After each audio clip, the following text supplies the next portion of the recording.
Hello everyone, कैसे हो आप सब लोग। तो मार्केट ओपन हो चुका है, कुछ गैप वगैरह देखने को मिला, उसके बाद मार्केट ऊपर जाने की कोशिश कर रहा है। एक छोटा सा रिजेक्शन मार्केट के अंदर आया हुआ है, तो यहाँ पे अपना हम एंट्री बना लेते हैं। थोड़ा सा इस बात का यहाँ पे खतरा बना रहेगा कि मार्केट क्या कर सकता है, छोटा मोटा ब्रेकडाउन कर सकता है। ठीक है, जाना तो मे बी मार्केट को ऊपर है, लेकिन हो सकता है कि मार्केट ब्रेकडाउन करे और फिर ऊपर चलना शुरू करे। तो यहाँ पे दो ऑप्शन है, या तो हम वेट करें या फिर ट्रेड को मिस करें। लेकिन जिस प्रकार की यहाँ पे अपॉर्चुनिटी नजर आ रही है, ज़्यादा बड़ा रिजेक्शन तो वगैरह तो नहीं आना चाहिए, क्योंकि मार्केट के अंदर रिजेक्शन तो आया था लेकिन मार्केट सस्टेन करना शुरू कर दिया। लेकिन हाँ, थोड़ा सा डाउट है, 30 से 40% ऐसा भी मार्केट कर सकता है कि एक बार नीचे आ जाए, ब्रेकडाउन करे, फिर ऊपर चले। यानी कि डायरेक्शन तो पॉजिटिव है, लेकिन मार्केट हमें परेशानी में डाल सकता है।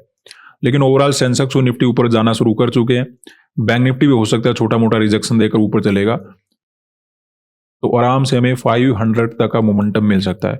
और अगर ऐसा होता है तो आराम से अपना टारगेट मार्केट के अंदर अचीव हो जाएगा। तो चलिए यहाँ पे हम बाय कर लेते हैं। डायरेक्शन पॉजिटिव क्यों रह सकता है वो भी हम बात करेंगे, लेकिन पहले अपना एंट्री मार्केट के अंदर बना लेते हैं। 61,300 का कॉल ऐड करेंगे, 1170 क्वांटिटी। सेकंड पोजीशन बनाएंगे सेम क्वांटिटी के साथ।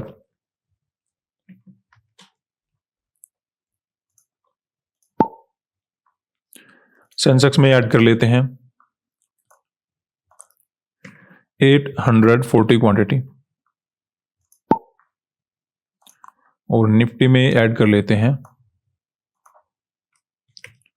1300 क्वांटिटी। तो अभी देखिए मैं थोड़ा बहुत लॉस टू प्रॉफिट नजर आ रहा है। बात करते हैं कि यहाँ पे हमने बाइंग मार्केट के अंदर क्यों किया। अब देखिए ज्यादा से ज्यादा जो रिस्क है ना, वो इसी बात का है कि बैंक निफ्टी के अंदर हल्का फुल्का मार्केट के अंदर क्या हो सकता है, एक छोटा सा सेलिंग आ सकता है, थोड़ा बहुत ब्रेकडाउन वगैरह करे। अदरवाइज नेट में तो पॉजिटिव मोमेंटम होना चाहिए, क्योंकि मार्केट ने कल क्या किया था, हमें सेलिंग देखने को मिला, 61,000 का ब्रेकडाउन किया, उसके बाद मार्केट ऊपर जाने की कोशिश करा है।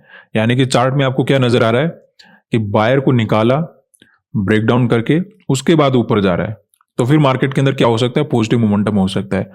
ये चार्ट भी नेगेटिव हो सकता है अगर इस चार्ट में आपको गैप डाउन मिल जाए, वो थोड़ा सा खतरनाक होता है। क्योंकि गैप डाउन में अगर मार्केट ओपन हो जाता है तो वो क्या कर सकता है, सेलिंग में जा सकता है। तो इस प्रकार का भी ट्रैप था, लेकिन मार्केट ने गैप अप वगैरह दिया है, तो यहाँ पे एक साइन नजर आ रहा है कि सेलिंग हुआ, बायर को निकाला, फिर मार्केट अगर ऊपर जा रहा है तो कंटिन्यूसली मोमेंटम को फॉलो किया जा सकता है। हम ज्यादा उम्मीद तो नहीं कर सकते, लेकिन मार्केट क्या कर सकता है, 500 की तरफ जाने की कोशिश कर सकता है। ये अगर मार्केट एक रेंज के अंदर भी बना रहना चाहता है, यानी कि मे भी ज्यादा मोमेंटम मार्केट ना करे, थोड़ा बहुत ऊपर चला गया, नीचे चला गया, यानी कि नीचे आ गया, फिर ऊपर चला गया, ब्रेक डाउन किया, फिर दूसरी तरफ चला गया, तो ऐसा समथिंग भी अगर करता है तो आराम से में इतना मोमेंटम जरूर मिल जाएगा कि इंट्राडे हम प्रॉफिट मार्केट के अंदर बना पाए। कुछ रिजेक्शन वगैरह हुआ है, तो ऐसे में यहाँ पे सेलर वगैरह भी मार्केट के अंदर बैठे हो सकते हैं। बायर को मार्केट ऑलरेडी निकाल ही चुका है, गैप वगैरह भी देखने को हमें मिला है। तो थोड़ा सा रिस्क तो है इस ट्रेड में, ऐसा नहीं कि बहुत अच्छा ट्रेड है, लेकिन ओवरऑल यहाँ पे प्रॉफिट मार्केट के अंदर बन सकता है। दूसरा हमें नजर आ रहा है कि सेंसेक्स और निफ्टी ने ओवरऑल पहले ऊपर चलना शुरू कर दिया है, क्योंकि काफी अच्छा सेलिंग हुआ था, तो बायर वगैरह को भगाया। इवन यहाँ पे तो 82,000 का ब्रेकडाउन भी कर दिया। अब आप यहाँ पे एक बात नोटिस करोगे कि सेंसेक्स में कोई बड़ा ब्रेकडाउन नहीं हुआ। क्यों नहीं हुआ, क्योंकि जब इतना बड़ा सेलिंग होता है तो यहाँ पे जो भी बाइंग वगैरह करके बैठे होते हैं वो पहले ही निकलना शुरू कर देते हैं, और मार्केट के अंदर क्या होता है, बड़े ब्रेकडाउन की आवश्यकता नहीं होती। लेकिन कल बैंक निफ्टी ने ज्यादा मोमेंटम नहीं किया था, तो ब्रेकडाउन भी बड़ा कर रखा है यहाँ पे। अब देखिए यहाँ पे आप पॉइंट नोट कीजिए और सेंसेक्स के पॉइंट नोट कीजिए। सेंसेक्स में तो हल्का सा ब्रेकडाउन हुआ, फिर मार्केट रिकवरी करके चला गया, कि उसमें सेलिंग ऑलरेडी बड़ा था। लेकिन बैंक निफ्टी का सेलिंग काफी छोटा था, काफी कम मोमेंटम निकाले थे, तो मार्केट ने ब्रेकडाउन ज्यादा किया। तो इससे लग रहा है कि बायर को निकालने के बाद अगर मार्केट ऊपर जा रहा है तो मार्केट हो सकता है कंटिन्यू सस्टेन कर सकता है। ऐसा ही में सेंसेक्स वगैरह के अंदर नजर आ रहा है, जिस प्रकार का रिजेक्शन है, बायर वगैरह को तो भगा चुका है, ब्रेकडाउन वगैरह करके ऊपर जा रहा है, उसके बाद मार्केट अगर सस्टेन करेगा तो कंटिन्यू पॉजिटिव मोमेंटम देखने को मिल सकता है। इसमें जो प्रॉब्लम वो यही है कि मार्केट के अंदर ऐसा ना हो कि पहले अगर मार्केट ट्रैप बनाता है, अगर मार्केट को ज्यादा ही पॉजिटिव जाना होता है, तो ऐसे तो है नहीं कि मार्केट को 1 घंटे ट्रेड करना होता है। तो मार्केट क्या कर सकता है, पहले नीचे जाएगा फिर ऊपर जाने की कोशिश कर सकता है। लेकिन अब वो टाइम खत्म हो चुका है, अब मार्केट ने रिकवरी किया। अब अगर ये नीचे जाता है ना, फिर ये ज्यादा ही नीचे जाएगा। ज़्यादा नीचे जाने का कारण क्या होगा कि मार्केट ने गैप अप दिया, धीरे धीरे ऊपर जाने की कोशिश करा। अगर हमारे जैसे दूसरे लोगों ने बाय करना शुरू कर दिया तो टाइम तो देगा उन्हें, थोड़ा बहुत प्रॉफिट भी हमें नजर आएगा, लेकिन जब घूमेगा ना तो टोटल घूम जाएगा। यानी कि अब अगर आपको घूमता हुआ मार्केट नजर आएगा तो ऐसा नहीं होगा कि रिकवरी करे, वो ज़्यादा भी नीचे जा सकता है। तो ये आपको नोट कर लेना, फिर वो रिकवरी वगैरह नहीं करेगा, क्योंकि गैप अप दिया तो हो सकता है धीरे धीरे बायर यहाँ पे आना शुरू हो जाए। साइकोलॉजी का कभी कभी पता नहीं चलता कि मार्केट के अंदर क्या हो रहा है। जैसे यहाँ पे वैसे तो सेलिंग बहुत है, लेकिन हो सकता है जो ट्रेडर मार्केट के अंदर काम कर रहे हैं वो भी हमारी जैसा थिंकिंग बनाना शुरू कर दे कि गैप वगैरह ओपन हुआ है मार्केट के अंदर बाय कर लेते हैं। तो अगर वो ऐसा करेंगे और अब अगर मार्केट घूमता है तो वो ज़्यादा ही घूमेगा, ठीक है। हाँ, नहीं घूमता है तो फिर वो धीरे धीरे पॉजिटिव मोमेंटम करता रहेगा, रेड टू ग्रीन कैंडल बनाएगा, रेड टू ग्रीन कैंडल बनाएगा, हमें ऐसा लगता रहेगा गिरेगा गिरेगा, लेकिन वो कंटिन्यू बढ़ता रहेगा।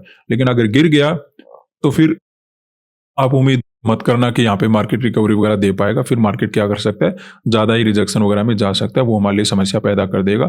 उस केस में भी हमें एसएल वगैरह लेकर जाना पड़े। अदरवाइज जिस प्रकार का रिकवरी वगैरह हो रहा है, आपको नजर आ रहा है कि निफ्टी के अंदर भी ठीक ठाक सेलिंग हुआ, इवन 500 के लेवल का ब्रेकडाउन वगैरह किया, तो ऐसे में यहाँ पे सेलर वगैरह इकट्ठा मार्केट के अंदर हो गए होंगे। बायर वगैरह को मार्केट पहले ही निकाल चुका है, तो बायर को निकालने के बाद अगर मार्केट ऊपर जा रहा है और अगर यहाँ पे सेलर बैठे तो हमें आराम से पॉजिटिव मोमेंटम देखने को मिल सकता है। कंडीशन केवल एक ही यहाँ पे खराब कर सकता है मार्केट की, ट्रैप बनाना है। कभी कभी अगर ट्रैप बनाना है तो मार्केट क्या करेगा, ब्रेकडाउन करेगा, फिर ऊपर चलेगा। और अगर दूसरी कंडीशन हुई, अगर हम माइंडसेट की बात करें, तो गैप अप को देखकर, पॉजिटिव मोमेंटम को देखकर अगर दूसरे लोगों ने बाय करना शुरू कर दिया और अब अगर मार्केट गिरता है तो फिर वो ज्यादा ही सेलिंग में जाएगा। उस केस में हम लॉस वगैरह लेकर जाएंगे।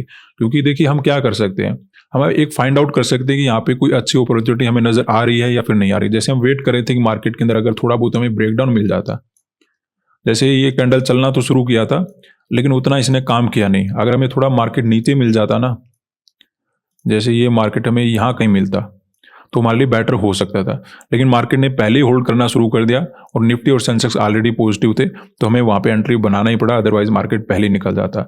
अब अगर ये घूमता है तो फिर वो बात होगी जो हम मार्केट के अंदर बिल्कुल भी सोचना नहीं चाहते, कि गैप अप के कारण बायर आ जाएंगे और फिर मार्केट के अंदर बड़ा ट्रैप बन जाएगा और ये फिर से सेलिंग में चला जाएगा, फिर वो रिकवरी वगैरह मार्केट नहीं कर पाएगा।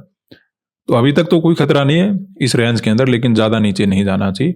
अगर ज़्यादा नीचे जाता है फिर प्रॉब्लम हमारे लिए होगी। लॉस वगैरह इंक्रीज होना शुरू हो चुका है।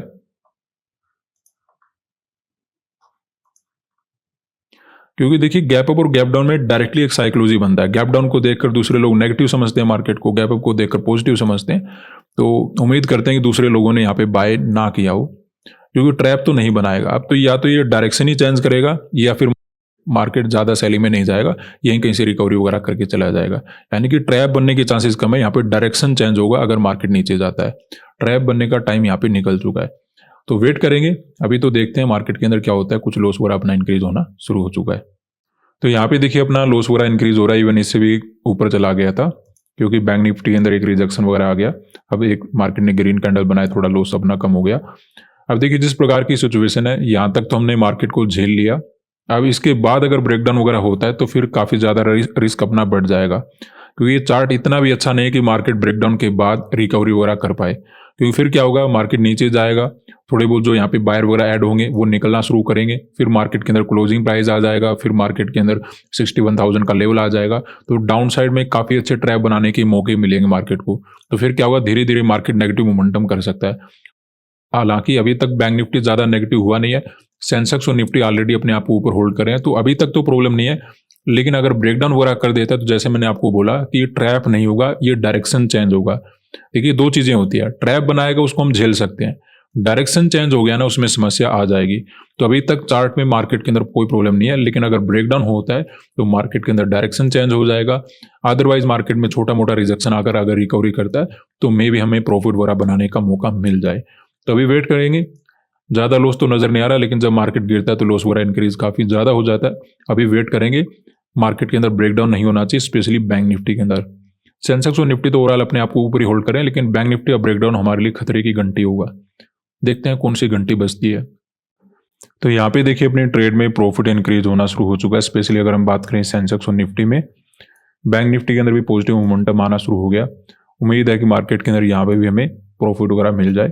सेंसेक्स और निफ्टी में तो अपनी बात बन ही गई, अभी तो हमें जस्ट ब्रेकआउट का वेट करना है। तब तक हो सकता है अकेले सेंसेक्स और निफ्टी के कारण अपना टारगेट हमें मिल जाए।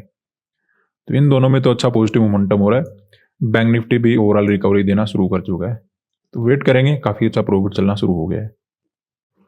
तो अभी देखिए फिर से लॉस नज़र आना शुरू हो चुका है, और बैंक निफ्टी में जिस बात का हमें खतरा था कहीं ब्रेकडाउन वगैरह मार्केट ना हो जाए, वैसा समथिंग होता हुआ नज़र आ रहा है। तो देखते हैं, अगर थोड़ा बहुत बच जाते तो बेस्ट है, अदरवाइज 83,000 का लेवल डायरेक्टली तो रेजिस्टेंस लिया नहीं है।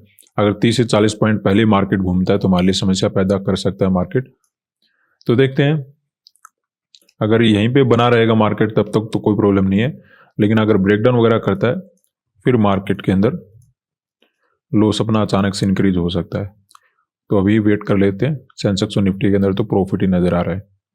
तो यहाँ पे देखिए हमें अपनी पोजीशन में लॉस वगैरह नजर आना शुरू हो चुका है, इवन थोड़ा बहुत इससे ऊपर भी चला गया था।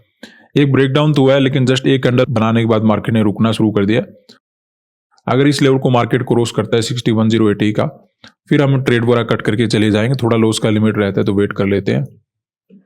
तो यहाँ पे अपना ट्रेड हमें कट करना होगा, इससे ज़्यादा हम लॉस मार्केट के अंदर नहीं देखेंगे, क्योंकि देखिए बैंक निफ्टी तो पहले से नेगेटिव था, अब सेंसेक्स और निफ्टी ने भी थोड़ा बहुत गिरावट करना शुरू कर दिया है, तो ऐसे में हमारे लिए समस्या बड़ी हो जाएगी। बैंक निफ्टी ऑलरेडी ब्रेकडाउन करके बैठा ही है। हाँ, अगर ये 180 को क्रॉस कर देता तो फिर तो हम कुछ रिट्रेसमेंट वगैरह को भी झेल लेते, लेकिन 180 को क्रॉस ना करने के पहले ही मार्केट ने गिरना शुरू कर दिया, तो ऐसे में मार्केट क्या कर सकता है, ज़्यादा सेलिंग वगैरह में जा सकता है। तो आज के दिन हमने बाय मार्केट के अंदर क्यों किया था, क्योंकि देखिए जिस प्रकार की सिचुएशन नजर आ रही थी कि मार्केट ने 61,000 का ब्रेकडाउन किया, बायर को भगाया, उसके बाद अगर ऊपर जाने की कोशिश करा है तो हमें कंटिन्यू पॉजिटिव मोमेंटम मिल सकता है। बैंक निफ्टी के अंदर अपना काम नहीं बना, अदरवाइज सेंसेक्स और निफ्टी ने तो ठीक ठाक पॉजिटिव मोमेंटम निकाल भी दिया था, अपना पैसा बन सकता था। अगर बैंक निफ्टी में हमारी हेल्प होती तो ओवरऑल अपना टारगेट मार्केट के अंदर अचीव हो जाता। लेकिन अब देखिए मार्केट ने क्या किया, यहाँ पर डायरेक्टली 83,000 का रेजिस्टेंस भी नहीं रहा, 30 से 40 पॉइंट पहले घूमना शुरू कर दिया, तो ये भी मार्केट क्या कर सकता है, नेगेटिव में जा सकता है। दूसरा, बैंक निफ्टी ने ब्रेकडाउन वगैरह किया, अब ये क्लोजिंग प्राइस का सपोर्ट ले रहा है, तो हो सकता है कुछ बायर वगैरह को ऐड करे और मार्केट कंटिन्यू गिरता रहे। तो यहाँ पे अगर थोड़ा बहुत रिट्रेसमेंट होकर 200 के आसपास जाता फिर तो हम छोटी मोटी रिजेक्शन को भी झेल लेते, लेकिन अब ये मार्केट क्या हो सकता है, नेगेटिव डायरेक्शन में जा सकता है, उसमें हमारी समस्या बड़ी हो जाएगी। इसी वजह से हम यहाँ पे ट्रेड वगैरह अपना कट करके मार्केट से निकल गए। आज के लिए इतना ही, धन्यवाद।